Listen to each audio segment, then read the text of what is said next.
Tumi.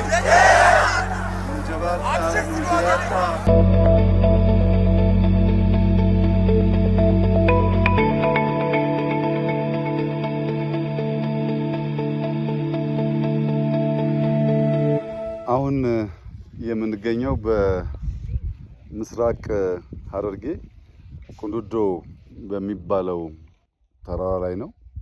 ይሄ ተራራ ከፍተኛ ታሪክ ጠገብ ቦታ ነው። በዚህ ቦታ ላይ አዋቂዎች፣ የሀገር ሽማግሌዎች እንደሚናገሩት የአህመድ ግራኝና ድንግል በ15ኛው ክፍለ ዘመን የነበረው ግጭት እዚህ አካባቢ ላይ ሸሽቶ የመጣው ጦር ሙሉ በሙሉ ከመደምሰስና ታሪኩ ከመጥፋቱ በፊት ውስን ፈረሶች እዚህ ተራራ ላይ እንዲወጡ አድርገው ነበር ይባላል። የዚያ ምክንያት እኛ በውጊያው ብንወድቅ ብንቀር ታሪካችን ጠፍቶ አይቅር ከሚል መነሾ እንደሆነ የዚህ አካባቢ ሀገር ሽማግሌዎች እና አዋቂዎች ገልጸውልናል። በዚያ ጊዜ የተዋቸው ፈረሶች ሲሞቱ፣ ሲጎሉ፣ ሲጨምሩ ቆይተው ዛሬ ወደ 48 ገደማ የቤተሰብ የለመዱ የቤት ፈረሶች ሳይሆኑ የዱር ፈረሶች እዚህ ቦታ ላይ ይገኛሉ። ተራራው ትንሽ ከፍታ ያለው ቦታ፣ መጠነኛ ቅዝቃዜ ያለው ቦታ ነው። የፈረሶቹን ቅርጽ ያየን እንደሆነ በተለምዶ ከምናውቃቸው ፈረሶች በተለየ ሁኔታ አንገታቸው ረዘም ያለ ነው እና እነዚህን የዱር ፈረሶች እና በዚህ ተራራ ያለውን ሃይኪንግ ሰዎች እየመጡ እንደሚያዩ ሰምተናል። ከዚያም በተጨማሪ ልክ እንደ ባሌ ሁሉ 3-4 ቦታ በጣም ረዣዥም ኬቮች እዚህም አካባቢ አሉ። እንደገለጹልኝ ከሆነ በርዝመታቸው ባሌ ካለው የሚበልጥ ነው የሚል ሰምቻለሁ። በአይኔ አላየውም።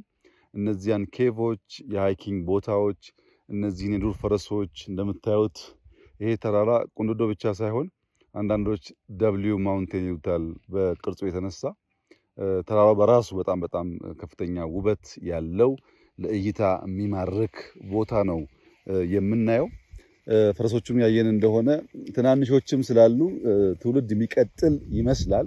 እዚያ ማዶ የምናያቸው የተወሰኑ ፈረሶች አሉ፣ እዚህ ጋርም እንደዚሁ አሉ። እነዚህ ፈረሶች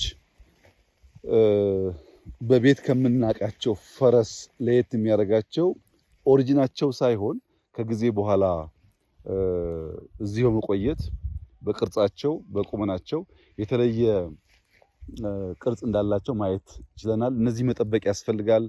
ኔቸር መጠበቅ፣ ታሪክ መጠበቅ ይበልጥ አስቦ ማስቀጠል ለትውልድ ጠቃሚ መሆኑ ብቻ ሳይሆን ከፍተኛ የቱሪስት መስህብም ሊሆን ይችላል።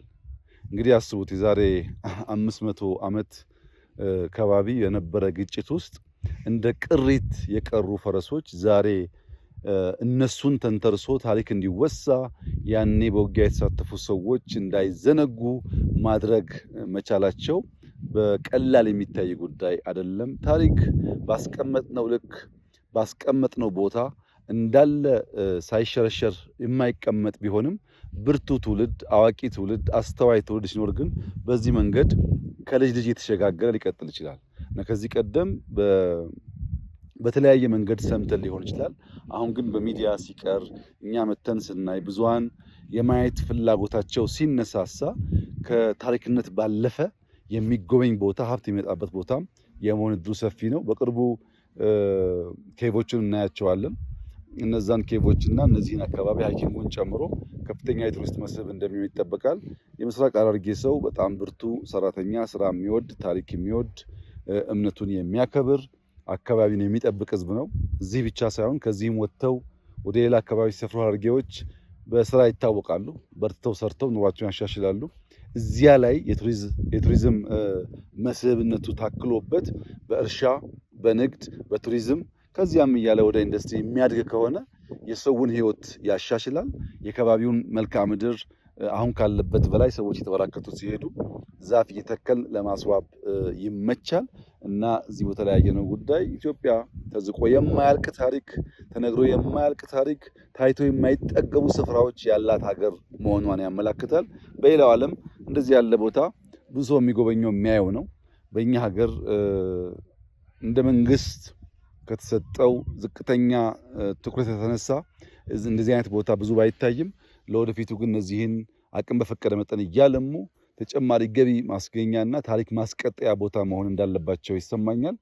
ባየነው ነገር በጣም ደስ ብሎናል። እዚህ ቦታ መጥቶ የሚያይ ሰውም በሚያየው ነገር እንደሚደሰት ተስፋ አደርጋለሁ። እጅግ አድርጌ አመሰግናለሁ።